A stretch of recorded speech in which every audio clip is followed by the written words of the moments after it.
몰라도 사는데 지장없는 신기한 잡지식들 6화를 시작하겠습니다. 몰사신잡은 짧고 간단한 지식들을 빠르게 소개드리는 컨텐츠입니다. 오늘도 한번 수많은 신기한 사실들과 좋아하실 준비가 되셨나요? 그럼 시작하겠습니다. 첫 번째 잡지식, 금붕어의 이빨. 보시다시피 금붕어의 입에는 이빨이 없습니다. 금붕어는 이빨이 없는 걸까요? 있습니다. 목 뒤에 인두치라고 하여 이빨이 한 줄로 4개가 줄지어져 있죠. 이 인두치는 큰 먹이를 부셔주며 인두치로 부술 수 없는 딱딱한 먹이는 토해버린다고 하네요. 두 번째 잡지식, 맥모닝을 아침에만 파는 이유. 왜 맥모닝을 아침에만 팔까요? 이름 때문인가? 어차피 가볍게 만들 수 있는 음식인데 점심에도 팔고 저녁에도 팔아도 되지 않을까요? 이는 두 가지 이유가 있다고 합니다. 첫 번째 이유는 주방에 그릴판이 부족하여 맥모닝 메뉴와 일반 메뉴를 동시에 운영하는 게 어렵다는 점이고, 두 번째 이유는 쇠고기 패티를 요리하는데 필요한 그릴 온도가 계란 요리에 필요한 온도보다 높기 때문이죠. 그렇게 맥도날드에선 하루 종일 맥모닝 메뉴를 파는 것은 어렵다고 합니다. 맥모닝 그래도 있었으면 좋겠다. 세 번째 잡지식, 독이 있는 물고기 도리. 니모를 찾아서의 조연이자 도리를 찾아서의 주인공 도리. 캐릭터가 너무 순하게 그려져 마냥 연약하고 착한 물고기 같습니다. 파란 아름다운 색은 그런 이미지를 더욱 강하게 하죠. 하지만 도리는 이미지와는 다르게 무시무시한 비밀을 갖고 있습니다. 꼬리 부분에 독샘이 있다는 것이죠. 등 지느러미에 찔리면 퉁퉁 붓고 아프다고 합니다. 블루탱 피쉬를 키우고 싶으신 분들이 있다면 유의하시길 바래요. 네 번째 잡지식, 케첩은 원래 젓갈. 많은 사람들에게 사랑받는 소스 케첩. 케첩의 유래는 젓갈이었습니다. 처음엔 토마토도 들어가 있지 않았죠. 미국에서 만들어진 느낌이 물씬 나지만 케첩은 미국에서 유래된 소스가 아닌 중국에서 유래된 소스라고 합니다. 17세기 생선을 이용해 만든 코이찹이라고 불렸던 젓갈로부터 유래된 것이죠. 1817년 최초로 토마토를 첨가해 케첩이 만들어졌는데 이때도 역시 액젓이 첨가되었다고 합니다. 토마토 소스가 케첩의 메인 재료 가운데 하나로 인정되기 시작한 것은 19세기 초 미국이었다고 합니다. 케첩하면 토마토 소스라는 인식은 20세기에 들어와서야 생겨났다고 합니다. 케첩, 젓갈, 케첩갈, 죄송합니다. 다섯 번째 잡지식, 반딧불이의 빛. 보통 전구는 켜놓을수록 열이 납니다. 보통 공급받는 에너지의 90%를 열로 만들고 10%의 에너지를 빛으로 만들죠. 빛을 내는 것만으로 기준으로 한다면 에너지 효율은 몹시 떨어집니다. 100의 에너지 중 10 정도밖에 못 쓴다는 거니까요. 하지만 반딧불에 의해 생성된 발광 생물화학 반응은 거의 100% 효율이라 열이 발생하지 않는다고 합니다. 에너지를 100% 빛으로 만들 수 있는 것이죠. 이거 잘 응용하면 100% 효율의 전구도 만들 수 있지 않을까요? 역시 생명은 대단해. 여섯 번째 잡지식, 고양이가 시장인 마을. 고양이가 시장인 마을이 있습니다. 알래스카의 토키트나 마을이죠. 고양이 스터브가 1997년 4월 12일부터 죽기 전 2017년 7월 21일까지 이 마을의 명예시장이었다고 합니다. 선거 당시 후보들이 불만족스러웠던 시민들은 차라리 고양이를 후보로 등록시키는 게 좋다고 생각했고, 농담 반 진담 반으로 스톱스의 이름을 투표용지에 적었죠. 스톱스는 이렇게 시작이 되었다고 합니다. 덕분에 이 마을은 고양이 시장으로 유명세를 타게 되어 관광객이 몰렸고 마을이 발전하는 효과까지 누렸다고 하네요. 한국도 동물이 시장을 할 수 있을까요? 가능성이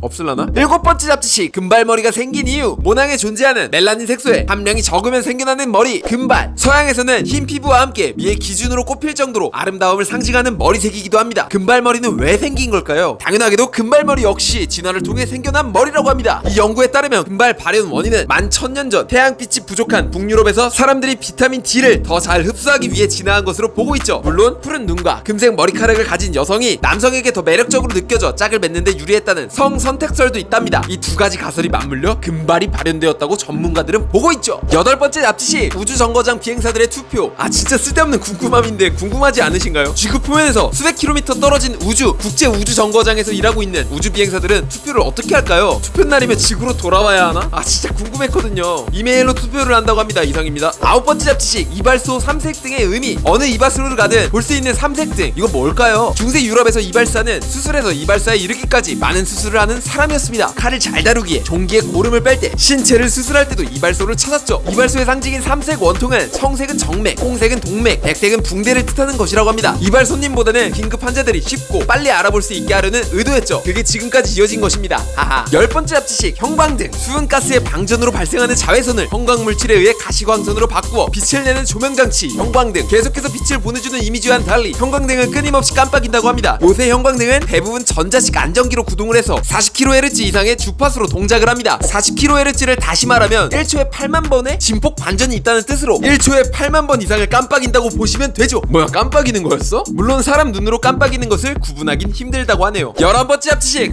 소는 하루에 15번 대변을 봅니다. 부럽다. 이상입니다. 12번째 잡지식, 오리의 부모. 오리는 태어나서 10분 안에 보이는 것이라면 무엇이든지 어미로 여겨 졸졸 쫓아다닌다고 하죠. 그렇게 사람을 어미로 따르는 모습도 종종 보입니다. 이는 각인이라고 부르며 오리 외에도 병아리 등의 새에게도 관찰된다고 하네요. 13번째 잡지식, 소금, 군인, 그리고 월급. 고대 그리스에서는 금과 소금의 가치가 거의 비슷했죠. 그렇기에 로마 시대에는 군인의 급료 일부를 소금으로 지급했습니다. 그 때문에 유럽에서 군인을 나타내는 단어와 봉급을 나타내는 단어는 라틴어 소금이 어원인 경우가 많죠. 소금 소금을 사기 위한 돈을 의미하는 라틴어 살라리움은 시간이 지나면서 병사들에게 지급되는 돈을 의미하게 되었고, 이로부터 셀러리, 월급이라는 말이 나왔습니다. 솔저, 군인의 경우 라틴어 쌀이 프랑스어 솔드가 되었고, 그것이 솔저의 어원이 되었죠. 월급 셀러리, 군인 솔저라는 말이 모두 소금 솔트로부터 나온 것은 참 신기한 사실이네요. 14번째 합치식, 가장 긴, 가장 짧은 임신기간을 가진 동물. 사람의 임신기간은 약 280일입니다. 그렇다면 임신기간이 가장 긴 동물은 무엇일까요? 코끼리입니다. 640일, 22개월이죠. 임신기간이 사람의 2배가 넘네요. 그렇다면 가장 임신기간이 짧은 포유류는 무엇일까요? 햄스터입니다. 보통 16일에서 20일 동안 임신하고 4마리에서 8마리의 새끼를 낳는다고 해요. 15번째 합치식, 냄새를 번갈아 맡는 콧구멍. 우리는 숨을 쉴 때 양쪽 콧구멍으로 숨을 쉰다고 느끼지만 실제로는 한쪽 콧구멍으로만 숨을 쉽니다. 두각은 예민한 감각으로 쉽게 피곤해지므로 오른쪽과 왼쪽의 콧구멍이 3-4시간마다 그 활동을 교대로 냄새를 감지합니다. 물론 완전하게 한쪽 콧구멍이 쉬고 한쪽 콧구멍만 일하지는 않습니다. 코가 정말 중요한 역할을 맡은 만큼 쉬고 있는 콧구멍도 어느 정도 감각을 열어놓고 쉰다고 하네요. 16번째 합치식, 뼈 리모델링. 뼈는 단단하기에 한번 만들어지면 항상 그대로일 것이라는 생각을 합니다. 하지만 이는 착각입니다. 뼈는 뼈세포들로 이루어진 살아있는 조직입니다. 자체 혈관을 통하여 영양소와 산소를 공급받아 살아가며 손상된 세포는 스스로 복구하죠. 이뿐만이 아닙니다. 파골세포에 의한 뼈의 분해와 재결합은 꾸준히 진행되어 1년이면 약 10% 정도, 10년이면 전혀 새로운 구성이 된다고 합니다. 한마디로 10년 전에 있던 뼈의 구성과 지금의 뼈의 구성은 완전히 다릅니다. 완전 새로운 뼈죠. 17번째 합치식, 천왕성과 해왕성 그리고 다이아몬드. 천왕성과 해왕성 같은 얼음행성 내부엔 다이아몬드 비가 내린다는 예측이 있습니다. 내부 약 8,000km 안에서 엄청난 압력이 발생하고, 이 과정에서 수소와 탄소가 분리되면서 다이아몬드 비가 내린다는 이야기입니다. 수천 년에 걸쳐 다이아몬드 비가 천천히 내리면서 천왕성과 해왕성 핵 주변에 두꺼운 층을 이뤘을 것으로 보고 있죠. 또 이렇게 생겨난 다이아몬드 중에는 수백만 캐럿에 이르는 거대한 크기도 있을 것이라는 가설도 있습니다. 만약 이게 사실이라면 천왕성이나 해왕성에서 다이아몬드 털러 한번 가봐야겠는데요. 죽기 전에 가능하려나? 18번째 잡지식, 스위스의 규칙. 스위스에선 공동주택, 아파트 등에서 밤 10시 이후에 남성이 소변을 볼 때 소리가 작게 나도록 앉아서 봐야 합니다. 또한 변기물은 11시가 넘어서는 내리면 안 되죠. 물론 세탁기, 청소기를 돌리는 것도 허용하지 않습니다. 또한 일요일에는 청소기 사용 금지 등의 규칙이 있다고 합니다. 스위스에선 남에게 피해를 주거나 받는 행위들은 되도록 하지 마시길 바랍니다. 신고 정신이 투철해서 바로바로 신고가 들어가는 경우가 많다고 해요. 19번째 합치식, 라빈스의 죽음. 어브 로빈스와 함께 아이스크림 전문점을 창업한 버트 베스킨, 그래서 베스킨 라빈스이죠. 무튼 공동 창업자 버트 베스킨은 주식 투자 못지않게 아이스크림을 즐겨 먹었고 100kg이 넘는 비만의 몸을 유지하다가 1967년 54세라는 비교적 젊은 나이에 심장마비로 사망했습니다. 어브 로빈스 역시 아이스크림 맛 테스트로 인해 당뇨와 고혈압으로 몸이 매우 좋지 않은 상태였고요. 아이스크림으로 인해 재벌이 되었지만 아이스크림으로 비만이 되어 심장질환으로 고인이 되었다는 말은 참 넌센스하네요. 어브 로빈스의 아들 존 로빈스는 막대한 재산 상속도 거부하며 자신은 아이스크림을 먹지 않는다며 그 유해성을 알리고 있다고 합니다. 확실히 아이스크림이 몸에 좋지는 않은 것 같아요. 근데 먹을 거야. 맛있잖아.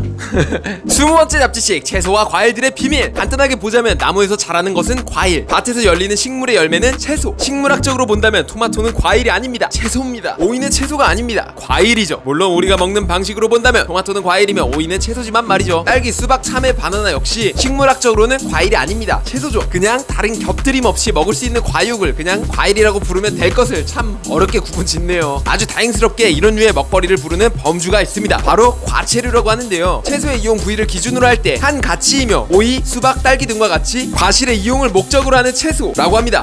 이 논쟁을 생각해보니 제가 알고 있던 잡지식들 몇 개 더 알려드릴게요. 감자는 뿌리가 아닙니다. 줄기죠. 양파는 채소가 아니고 백합의 일종입니다. 이상입니다. 21번째 잡지식, 대나무의 꽃. 혹시 대나무에 꽃이 피어있는 걸 보신 적 있으신가요? 아마도 본 적 없는 분들이 많으실 거예요. 왜냐면 수십 년에 한 번 또는 수백 년에 한 번 피기 때문이죠. 그렇게 대나무의 꽃은 신비의 꽃이라고 불립니다. 대나무의 꽃이 피면 예로부터 국가에 좋은 일이 발생할 징조라고 하여 희망을 상징하기도 한답니다. 물론 화려한 꽃과는 거리가 멀지만 말이죠. 과거엔 대나무 꽃에 대한 기록은 거의 없지만 최근에 대나무가 꽃 피었다는 사례들이 보이는 추세입니다. 만약 대나무에 꽃이 핀다면 소원을 빌러 가보는 것은 어떠세요? 22번째 합지식, 넘버 6라는 그림. 추상표현주의의 거장 마크 로스코가 그린 이 그림 얼마에 팔렸을까요? 140만 유로에 팔렸습니다. 하나로 19억 2천만 원. 이게? 저도 그려볼게요. 이거 그린 거 이거 이렇게 하고 이렇게 해서 이거 내가 그린 이 그림은 얼마 할라나? 23번째 잡지식, 유리와 모래의 상관관계. 유리랑 모래, 색깔조차 완전히 다른 이 둘은 사실 엄청난 상관관계가 있습니다. 유리의 원료가 모래이기 때문이죠. 모래, 탄산소다, 석회암, 이 세 가지를 적절한 비율로 섞은 후 높은 온도에서 녹인 뒤 냉각하면 유리가 만들어집니다. 참 봐도 신기합니다. 어떻게 이 모래가 유리가 되는지. 오늘은 여기까지. 오늘은 몰사신잡 6탄을 진행해봤어요. 역시 새로운 사실을 알게 되는 건 짜릿하네요. 공부는 그렇게 싫었는데 이런 잡지식들 찾아보는 것은 참 재밌네요. 이것이 배움이라는 것인가? 오늘도 영상 봐주셔서 감사드리고, 영상 도움되셨다면 좋아요와 구독 부탁드립니다. 이상 차트로 말하는 남자 차말람이었습니다. 감사합니다.